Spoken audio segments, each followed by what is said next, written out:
Hello students, hope you are fine enjoying at home. Today's topic is upthrust of class 9 physics. Now see, what is meaning of upthrust? As you can understand, this word contains two parts. Up means upward and thrust which means force. In other words, it means that a force which is acting in the upward direction. Now what actually is upthrust? Let us try to understand. Suppose this is any water body, any container of water, and if I place any substance, any body in water, then what will happen? This body will experience a upward force. That force is called upthrust. You may also feel that force, experience that force. How? Suppose you take a plastic ball or airtight tin can which is totally empty and you try to push it in the bucket of water. You will observe that tin can or the ball which you are trying to push is pushing you upward. And when you release it inside water, that ball or can comes up, springs up. Now the question is how? Because when a solid is immersed in a liquid, then this solid experiences a upward force. So that upward force is called upthrust. So what is actually upthrust? Upthrust is the upward force experienced by a solid immersed in a liquid. We call it what? Upthrust. Okay. Now, so if we want to experience it, as I told you, you can take a empty tin can, try to push it inside water, and that will come up. So that is the example of upthrust. Okay. Now, when a body like this is put in a liquid, then two forces are acting on the body. First of all, the weight of the body, and second is the upthrust or the buoyant force. So two forces are acting on the body. So when we immerse a body in liquid, then two forces are acting on it. One is the weight of the body that is acting downward, and one is what? The upthrust that is acting upward. Okay, this is clear. Now what happens what will be the fate of the body?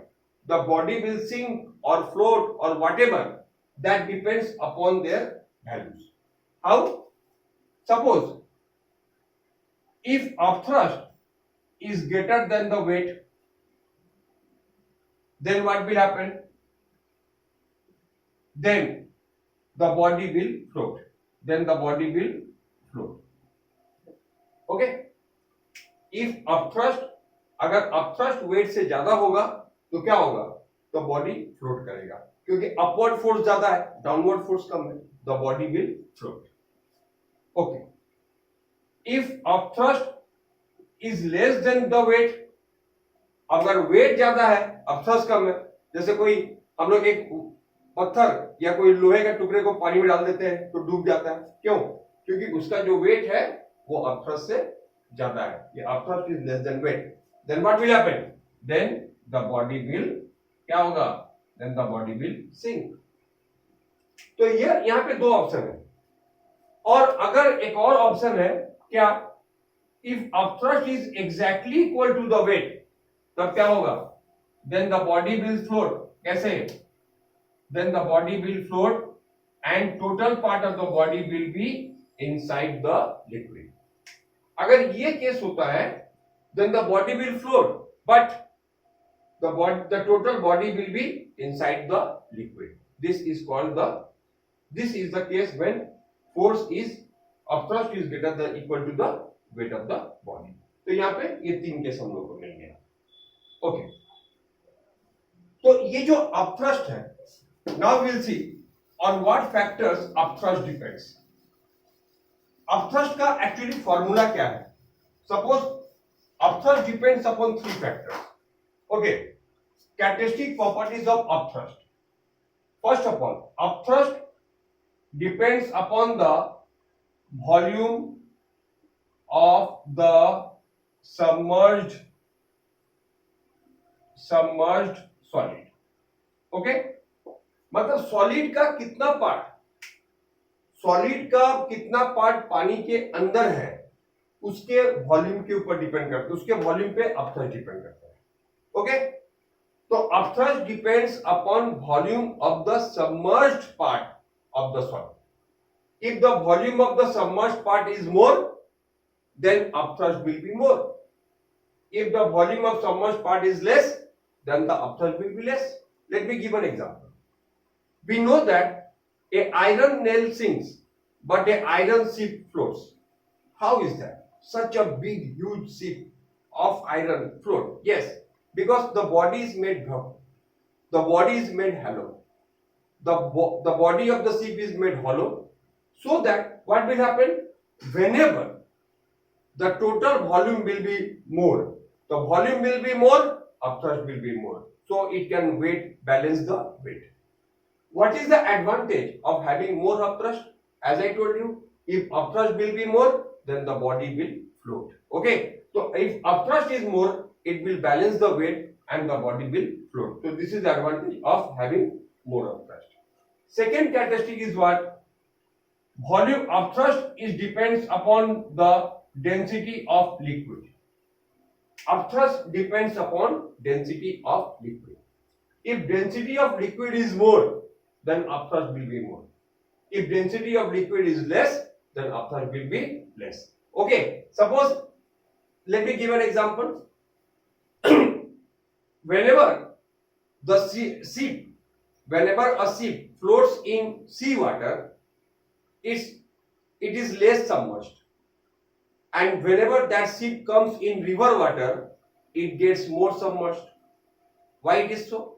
Because density of river water is less than sea water. So to produce the required upthrust, the more part of it will be submerged. So this is the reason. Okay, and third point is that upthrust depends upon what? Upthrust depends on the center of depends upon what? The center of buoyancy. Okay, the third part is what? The upthrust acts along the center of buoyancy. Okay, so upthrust. So third part is upthrust acts along center of buoyancy, or you can acts along, or you can say here passes through. That would be better. Passes through center of buoyancy. Now what is center of buoyancy? See, center of buoyancy is actually the center of the gravity of the displaced liquid. Because suppose you are putting something in water, okay, then some water will be displaced. Then center of gravity of the displaced liquid, displaced water is called center of buoyancy. So upthrust passes through what? The center of buoyancy. Okay. Now the next topic is, what is the reason for upthrust? Why we are studying? Why this? What is the reason? What is the cause of upthrust? So try to understand. See, suppose I have a vessel filled with water, and here I have a solid. Okay, immersed, submerged. So this is a solid. Now see, this is F1 and this is F2. This is F3 and this is F4. Okay. Now we know that F1 and F2 are what? Are the forces acting on the sides of the vessel. So we can say F1 is equal to F2. So the forces acting on this side will be balanced by the forces acting on this side. Okay, इधर पे जितने force act हो रहा वो इधर balance कर देगा, क्योंकि what we know, what is the formula of pressure? We have studied that P is equal to H rho G, and here is what? Area. So you can take the area. So F is equal to what? H rho G A. तो whatever यहाँ पे ये सब यहाँ पे जो force है वो किसके ऊपर डिपेंड कर रहा है? H के ऊपर में, क्योंकि density of liquid is same, G is same, A is same. So here all the height, suppose you take 1 point here and 1 point here, so both force will be same because both are at the same height. 1 point here, 1 point here, again of the same height. So F1 is equal to F2. But you can easily say F4 is greater than F3. Why? Because F4 is at more depth and F3 is at less depth. So F1, F2 is balanced, but F3, F4 is not balanced. So to balance this, what we cannot balance this. So there is a net force acting. So it means that there is a net force F4 minus F3, a net force which is acting in the upward direction. Okay. So here the side forces are balanced because all these are of the same height. But this F3, F4, F3 is what? Force acting on the top surface, and F4 is the force acting on the bottom surface. So it is very clear that F4 is greater than F3. It is very clear that F4 is greater than what? Greater than F3. So as a result, what we can say? So as F4 is greater than F3, so what we can say is there is a net force F4 minus F3 which is acting upward, and this net force is nothing but upthrust. And this net force which is acting upward is nothing but what? But upthrust. So this is the cause of upthrust. Okay. And we can derive it that formula of upthrust is what? V rho G. This derivation is not required as per the syllabus. Just you keep in mind the formula, and in the second video we will do the numericals where we will use it. So upthrust is equal to V rho G. Now what is V and what is rho? So V is what? Volume of the submerged part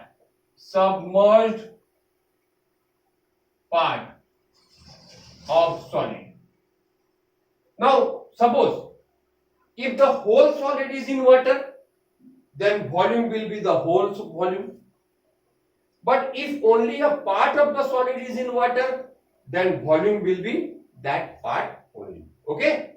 अगर पूरा का पूरा solid पानी में है तो भी क्या होगा? पूरे सॉलिड का वॉल्यूम होगा. अगर हाफ पानी में है तो हाफ होगा, 1/3 है तो 1/3 होगा. तो ये हो गया वॉल्यूम का फॉर्मूला.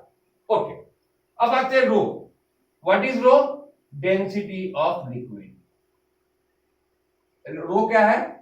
Density of liquid. ठीक है, तो रो क्या निकला? Density of liquid. तो if density is more, as we discussed a bit, after depends upon density, so this formula is and G, you know, acceleration due to gravity. So this is the formula of upthrust. So upthrust is equal to volume of the solid, that is the submerged part of the solid, into density of liquid into G. Okay, so this is the formula, derivation not required. And from here we can understand that upthrust depends upon main two factors, because G is fixed. Upthrust depends mainly on two factors. On what factor upthrust depends? So there are two factors. First factor is volume of the submerged part of solid. As I told you the example of ship, if the volume will be large, then what will happen? Then the upthrust will be large. If the density of liquid will be more, then upthrust will be more. A iron nail sinks in water, but it will float in mercury. Iron nail will float in mercury. Why? Because density of mercury is 13.6 times more than water. So for that iron nail, the upthrust in case of mercury will be more than the weight of the iron, and so it will float. But in water, the density is less. Of the water, density is less, so upthrust will be less, and so the iron nail will sink. So density of liquid is also a very important part for the upthrust. So these are the main two factors. Okay, now we are going to study in short about the Archimedes principle.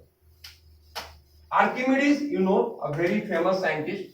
He has given a rule, a law regarding this flotation and all this, and we call it Archimedes principle. Now, what is the principle? Let us try to understand. See, what is Archimedes principle? See, Archimedes said that whenever a solid is submerged in a liquid, then the solid experiences a loss in weight. Suppose, and that loss in weight is equal to weight of the displaced liquid, and that loss in weight is equal to weight of the displaced liquid. Let me give you a simple explanation of Archimedes principle. Very simple. Suppose you have a container filled with any liquid. Okay. So suppose I have a solid and this is a spring balance. Let us try to understand. This is a spring balance and this is a solid. I took the weight in air, W1. So W1 is what? W1 is what? I'm writing here. W1 weight of solid in air. Okay, W1. Now what I did? I took the entire thing and dipped the solid in water. Okay, and suppose this can is a special can which we call Eureka can. Okay, this is Eureka can. Now what is the advantage of what is the meaning of Eureka can? A can such that we have a spout here. A spout is here so that any excess water comes out, and we are keeping a container here. Okay, and here we are placing a container. Now what have been? This is the Eureka can. I have filled it up to the spout with water. And what will I do? And here I have kept a collector, a receiver. And this whole system with the spring balance, I am taking it here. So that this solid is, this system will look like this way. And this is the spring balance. This solid will be submerged here. Okay. This solid will be submerged here. Now I will see the reading is changing. And let the weight be now W2. So weight of solid in water. Weight of solid in water. Now if I ask you which is greater, you will say obviously W1 is greater. Yes, W1 is greater. Why? The reason is, so W2 is less. Why less? Because of the upthrust. So how much is the upthrust? Upthrust is W1 minus W2. This is what? The upthrust. And it is according to Archimedes principle, this is also called loss in weight. Loss in weight. Because suppose it is 100 gram and it is 80 gram. So 20 gram is, you can say, upthrust, gram force. So 20 gram force will be either upthrust or you can say loss in weight. Okay, this thing clear. Now Archimedes said that suppose you place the solid here, then what will happen? It was full with water. Then whenever जब तुम इसको यहाँ रखोगे तो यहाँ से कुछ पानी बाहर निकलेगा, वो पानी को हम यहाँ पे कनेक्ट कर रहे हैं. Okay, so some water will flow and that water will be collected here. इसको क्या कहेंगे? इस वाटर को कहेंगे displaced water. क्या कहेंगे? Displaced liquid water. अब हम लोग करते क्या है? इस displaced water का weight ले रहे हैं. Let us try to find the weight of this displaced water. So we will see that weight of this displaced water is exactly equal to loss in weight. तो इसका वजन कितना होगा? जितना वजन यहाँ पे प्लेस हुआ. Okay. So what was the Archimedes principle? Archimedes said that when a solid is partly or completely submerged in a liquid, then it experiences a loss in weight. This loss in weight is equal to the weight of the displaced liquid. Okay, this is the Archimedes principle. Now the main important point here is, now let me give one. Suppose this is, now let us take one example. Suppose I say W1 is equal to 100 gram, and in water it became how much? It become 80 gram force. So what is the loss in weight? Loss in weight is equal to 20 gram force. And if you take the mass of this water, if you take the weight of this water, then you will find that weight of this water is also equal to 20 gram force. Okay, students? So this was, so about this experiment has proved the validity of Archimedes principle. So we have proved the Archimedes principle by this experiment of Eureka. Okay, students, that's all for today, and we'll meet soon with some other topic. Okay, till then, have a nice day.